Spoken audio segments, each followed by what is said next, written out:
প্রিয় শিক্ষার্থী বন্ধুরা, লসাগু এবং গসাগু থেকে প্রাইমারি সহ সকল চাকরি পরীক্ষায় প্রায় প্রতিটি পরীক্ষায় একটি করে অঙ্ক থাকে।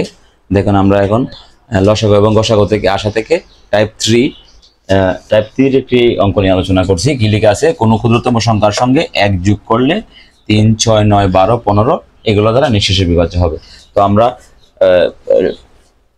টাইপ 1 এবং টাইপ 2 যে আমরা ক্লাসগুলো ছিল ওই ক্লাসে আমরা জেনেছি যে ক্ষুদ্রতম সর্বনিম্ন এই কথাগুলো থাকলে আমরা ক্ষুদ্রতম সর্বনিম্ন ন্যূনতম এই কথাগুলো থাকলে আমরা প্রথমে এই সংখ্যাগুলোর কি করব?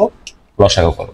তো দেখেন আমরা এখানে এটা লসাগু যদি করি 3, 6, 9, 12, 15 এই পাঁচটা সংখ্যার লসাগু যদি আমরা করি, আমার এই জায়গায় দেখেন প্রথমে আমরা 2 দিয়ে দেবো, যেহেতু জোড় সংখ্যা আছে 2 দিয়ে দিলে 3-এর মধ্যে আপনার ভাগ যাচ্ছে না, 3-এর 3, 2 দিয়ে দিলে 6 রে 3 দুগুণে 6, 9 9 বসবে কারণ 9 ভাগ যাচ্ছে না।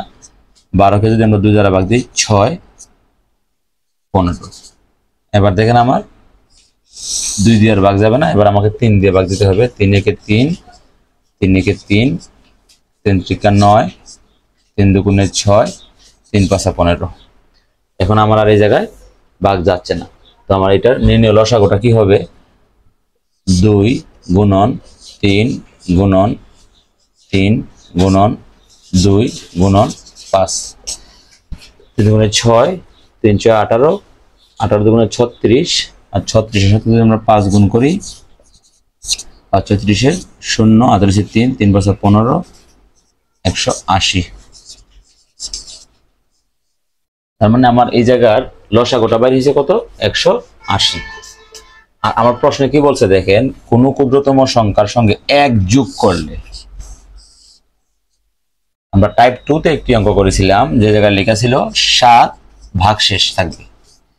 7 কি থাকবে? ভাগশেষ থাকবে। 7 ভাগশেষ থাকার কারণে আমরা কি করছিলাম? 180 এই লসাগুর যে রেজাল্টটা বেরিয়েছিল তার সঙ্গে আমরা যোগ করেছিলাম।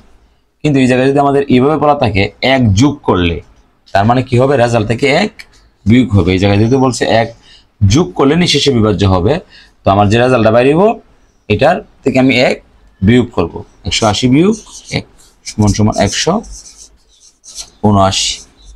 তার মানে কি দাঁড়ালো? যদি এই জায়গায় লেখা থাকে 1 যোগ করলে নিঃশেষে বিভাজ্য হবে, তো আমাদের যে নির্ণয় লসাগুটা বের হবে এটা থেকে আমরা 1 বিয়োগ করে দেব। আর যদি আমার লেখা থাকে যে ভাগশেষ থাকবে, তখন আমরা আমাদের যে লসাগুটা বাইর হবে ওইটা থেকে আমরা যোগ করব। আশা করি সবাই বুঝতে পারছেন। ধন্যবাদ সবাইকে। আর আমার ভিডিওগুলো যদি ভালো লাগে সবাই শেয়ার দিয়ে অন্যদেরকে দেখার সুযোগ করে দেবেন। ধন্যবাদ।